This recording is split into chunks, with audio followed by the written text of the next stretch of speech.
Hello guys, तो यहाँ पे मैं इंटर कर चुका हूँ। देखोगे फॉल्स ब्रेकआउट में फंस गया। इस कैंडल का लो पे मेरा एसएल रहेगा। इस कैंडल का लो पे मेरा एसएल रहेगा। गलत जगह एंट्री, यहाँ पे वेज बॉटम भी बना रहा था। जब तक ईएमए के ऊपर है तब तक सही है। यहाँ पे मेरा एसएल रहेगा। देखोगे मेरे अपोजिट डायरेक्शन में जा रहा है, तो यहाँ पे मैं क्वांटिटीज़ और भी ऐड नहीं करूँगा। एक ही बार 300 क्वांटिटीज़ के साथ इंटर किया था। वेट करते हैं। इस कैंडल का लो पे मेरा एसएल है, तो अगर इस कैंडल का लो लेता है तो मैं एग्जिट कर जाऊँगा। इस कैंडल का लो पे मेरा एसएल रहेगा। जब भी मेरे अपोजिट में जाते रहता है तो देखोगे मैं क्वांटिटीज़ ऐड नहीं करता हूँ, क्योंकि चांसेस रहता है कि आपका एसएल लेके चला जाएगा। उस केस में फॉल्स ब्रेकआउट होने का चांसेस काफ़ी लग रहा है। यहाँ पे देखोगे ऊपर साइड से काफ़ी ज़्यादा विक्स बन रहा था। थोड़ा सा डिसीजन लेने में मिस्टेक। और हालांकि देखोगे यहाँ पे सपोर्ट लिया है। मार्केट अप ट्रेंड में है निफ्टी का, बैंक निफ्टी का। तो ऑलवेज मैं ट्रेंड वाले डायरेक्शन में लेता हूँ। मेरे पास दो चॉइस था। यहाँ पे देखो सपोर्ट मैंने बॉक्स ड्रॉ करके रखा था। मेरे पास दो चॉइस था, या तो इसमें एंट्री लो, या फिर इस बॉटम पे बाय करो, या फिर इसके टॉप पे बाय करो। आई चोज़ दिस वन, क्योंकि यहाँ पे देखोगे अप ट्रेंड में मार्केट है, और मैं ऑलवेज आपको अप ट्रेंड वाला मार्केट में घुसने बोलता हूँ। और जो फिलॉसफी है मेरा ट्रेडिंग का, उसको मैं फॉलो करता हूँ, चाहे लॉस लगे या प्रॉफिट हो। देखोगे ये ईएमए के नीचे है, ये ईएमए के ऊपर है, तो चांसेस काफ़ी हम लोग के डायरेक्शन में जाने का, यहाँ पे प्रॉफिट बनने का चांसेस है। प्रॉब्लम यही कि ऊपर साइड से काफ़ी ज़्यादा विक्स है यहाँ पे, और यही मार्केट रीड में थोड़ा सा मिस्टेक हुआ, तो यहाँ पे लॉसेस। इस कैंडल का लो गया तो मेरा एग्जिट रहेगा। मैं स्कैल्पर मोड ऑलरेडी ऑन करके रखता हूँ। कॉल वाला स्कैल्पर मोड ऑन। जैसे ही 300 क्वांटिटीज़ यहाँ पे ऐड करके रखता हूँ। जैसे ही नीचे गया सेल, ये ग्रीन वाली कैंडल के लो गया तो मैं एग्जिट कर जाऊँगा, और लगभग मेरा 15K का लॉस हो जाएगा उसमें। ईएमए के ऊपर है, ग्रीन कैंडल बनाया है, तो चांसेस रहता है उस केस में आपको प्रॉफिट होने का। यहाँ पे एक्चुअली प्रॉब्लम ये है, पुट साइड में देखोगे तो आपको समझ में आएगा। पुट साइड में नीचे जा रहा था वेज बॉटम, ओवरशूट कर दिया, यहाँ पे प्रॉफिट बुकिंग स्टार्ट। और ये एटलीस्ट 2 लेग का ट्राई करेगा, तो चांसेस है हम लोग का स्टॉप लॉस ले ले। ऐसे भी इन जनरल अगर विक्स हो तो इंटर नहीं करना चाहिए। यहाँ पे थोड़ा सा मिस्टेक हो जाता है ट्रेडिंग करते टाइम। जब आप ट्रेड में इंटर कर जाते हो तब आपको समझ में आता है क्या क्या मिस्टेक्स हुआ है। ट्रेड में एंट्री करते टाइम आप ब्रेकआउट देख के इंटर कर जाते हो। इस प्राइस पे यहाँ पे सेलिंग भी, बाइंग भी आ रहा होगा कॉल साइड में। ईएमए के आसपास जैसे ही आ रहा है यहाँ पे बाइंग इसको देखने मिल रहा है। तो आज का मार्केट साइडवेज मार्केट है, ब्रेकआउट पे एंट्री नहीं लेने का। साइडवेज मार्केट का मतलब है आप सपोर्ट के पास एंट्री लो।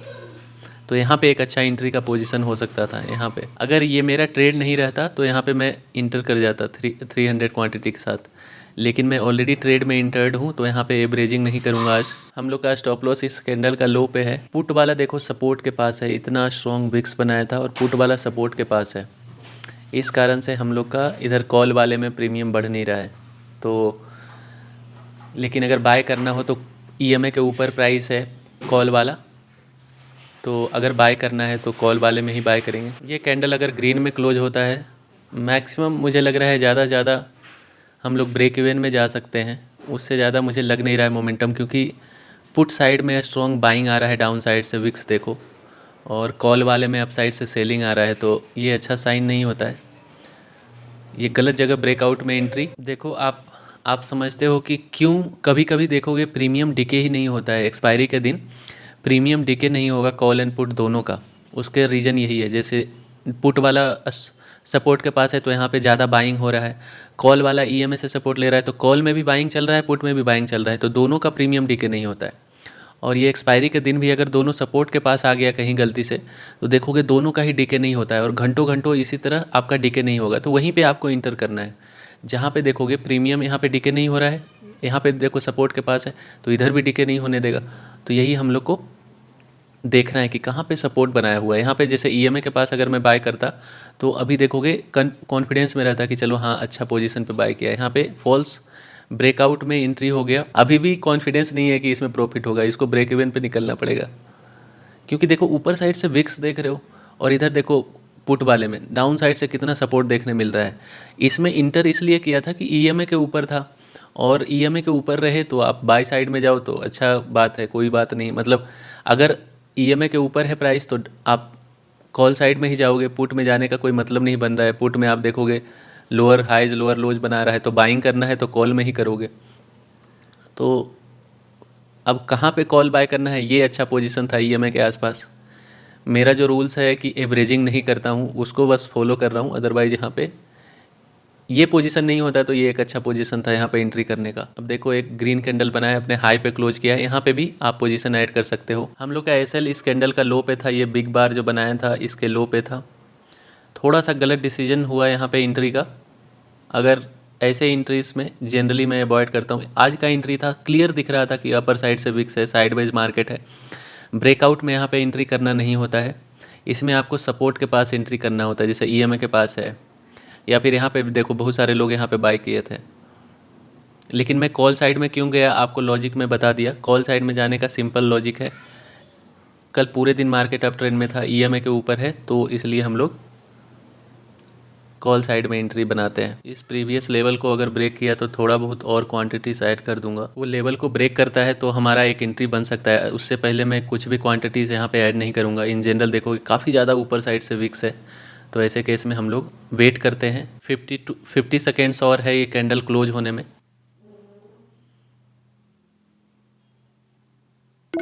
क्वांटिटीज रिजेक्ट हो गया क्योंकि अदर पोजीशंस भी ओपन है इसमें। 300 बनना और भी ऐड करने वाला था यहाँ पे मैं। ऑर्डर रिजेक्ट हो गया भाई। 300 क्वांटिटीज़ बाय का बनना, अच्छा खासा प्रॉफिट यहाँ पे देखने मिलता।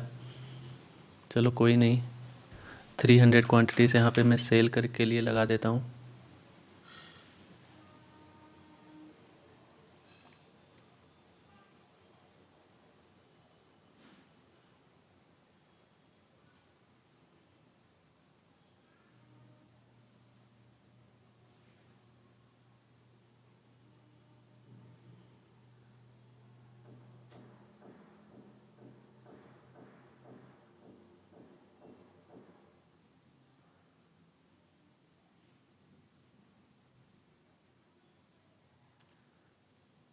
अब जो मेरा एसएल है वो इस कैंडल का लो पे है, छोटा सा स्टॉप लॉस लेके निकल जाऊंगा क्योंकि एक अच्छा कैंडल है और इसके लो पे स्टॉप लॉस लेना बनता है। मार्केट में मूवमेंट नहीं है ज़्यादा, मार्केट में देखोगे ज़्यादा मूवमेंट नहीं है।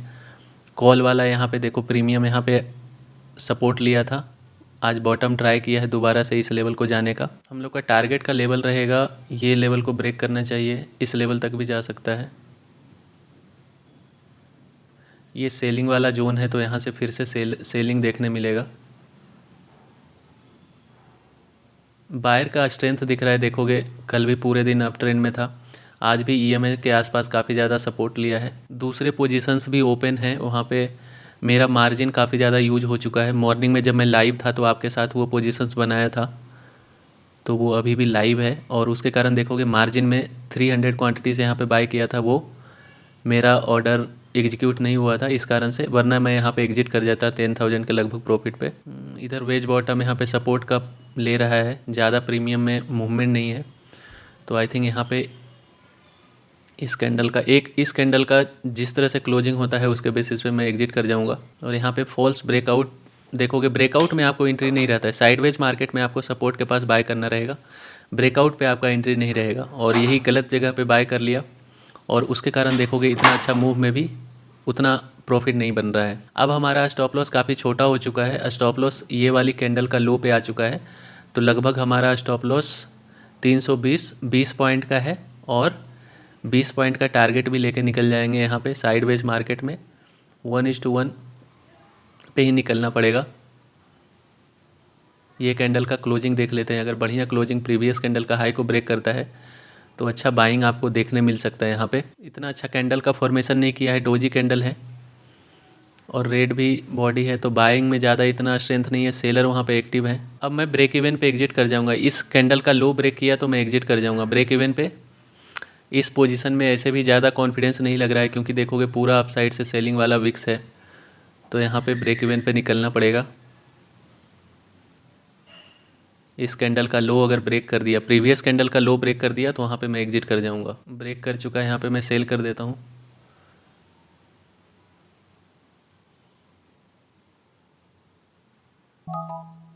चलो यहाँ पे ब्रेक इवन पे निकल गया, कॉन्फिडेंस नहीं आ रहा था इस ट्रेड में, मज़ा नहीं आया इस ट्रेड में, क्योंकि देखोगे यहाँ पे मैं ब्रेकआउट पे एंट्री ले लिया था, साइडवेज मार्केट है, ऊपर साइड से विक्स बना हुआ है, यहाँ पे आपको सपोर्ट के पास बाय करना रहता है तो अच्छा आपको मिलेगा।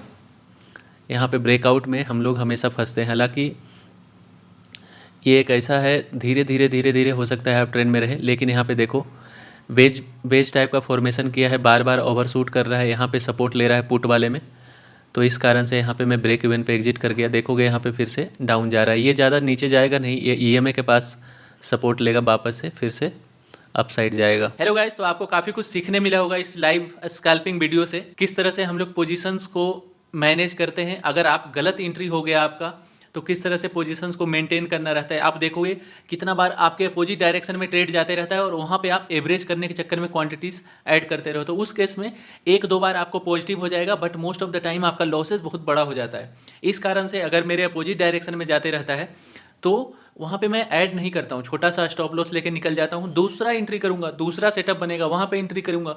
कोई ज़रूरी नहीं है कि हर ट्रेड में आपको पॉजिटिव ही रहना है, कभी कभी हम लोग अगर आपको समझ नहीं आ रहा है तो वहाँ पे पोजीशंस को क्लोज भी कर सकते हो। तो आज का प्रॉफिट देखोगे लगभग 32,000 है, और यहाँ पे देखो अभी भी ये जो 4 पोजीशंस है ना, ये डेल्टा न्यूट्रल पोजीशन, यहाँ पे मैंने कॉल एंड पुट दोनों को शॉर्ट किया था, 82,900 का कॉल, 82,900 का पुट, और ये जो छोटे छोटे आपको 900 और 800 लॉस दिख रहा है ना, ये हेजिंग के लिए मैंने दूर का OTM call and OTM put buy किया था।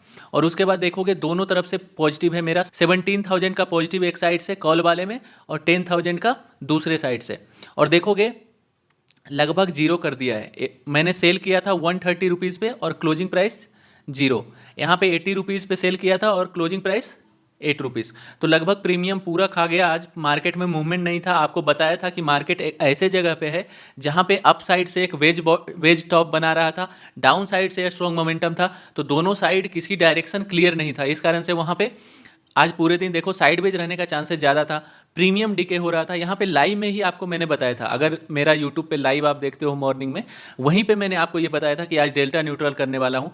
पहला जो डेल्टा न्यूट्रल किया था वो मैं आपको बताता हूँ, 82,800 वाला कॉल एंड पुट दोनों को सेल किया था। उसमें देखो एक तरफ से मेरा 19,000 का पॉजिटिव, दूसरे तरफ से 11,000 का लॉस, तो ओवरऑल इस डेल्टा न्यूट्रल में मेरा 7,000 का पॉजिटिव हुआ था, इसमें 25,000 का। और जो सुबह में मैंने जो अभी लाइव स्कैल्पिंग आपको दिखाया उसमें से सिर्फ मैंने क्लोज कर दिया था पोजीशन 700 प्रॉफिट पे। तो यही आज का ट्रेड था। और देखोगे आज पूरे दिन आज सेंसेक्स का एक्सपायरी था तो पूरे दिन साइडवेज रह गया सेंसेक्स। तो यहाँ पे देखो सेंसेक्स का आपको ग्राफ दिखाता हूँ, मॉर्निंग में जहाँ पे ओपन हुआ पूरे दिन ऊपर नीचे यहीं पे। पहला जो मेरा डेल्टा न्यूट्रल था वो इस प्राइस पे था 82,800, फिर देखो प्राइस धीरे धीरे अप जा रहा था, तो मैंने क्या किया, स्ट्राइक को चेंज कर दिया, स्ट्राइक को चेंज करके 82,900 कर दिया, क्योंकि मुझे लग रहा था यहीं पे क्लोज देने वाला है, और देखोगे एकदम वहीं पे क्लोज दिया है, 82,900 पे ही क्लोज दिया है, क्योंकि दोनों तरफ का प्रीमियम जीरो हो गया है, एक तरफ का जीरो हो गया है, एक तरफ का 8 रुपीज़, तो लगभग जीरो हो गया है। तो यही सब मार्केट में आपको एक्सपीरियंस के साथ आएगा। तो जिन लोगों का भी लॉसेज लगता है उनको मैं यही सजेस्ट करूंगा कि आप स्मॉल क्वांटिटी से करो, मार्केट में सिर्फ जिंदा रहो, काफ़ी दिन स्पेंड करो, साल 2 साल आप मार्केट में वेट करो। ऐसा नहीं कि प्रॉफिटेबल ट्रेडर कहीं दूसरे ग्रह से आता है, जो 100 में से 10 ट्रेडर हैं जो प्रॉफिटेबल हैं, वो हम ही लोग टाइप से धीरे धीरे करके प्रॉफिटेबल होता है। आपको मैंने 5-6 महीने का प्रॉफिट एंड लॉस लाइव में भी दिखाया था, धन के अकाउंट में दिखाया, आपका ग्रो में भी दिखाया, जिस तरह से मैं कर रहा था।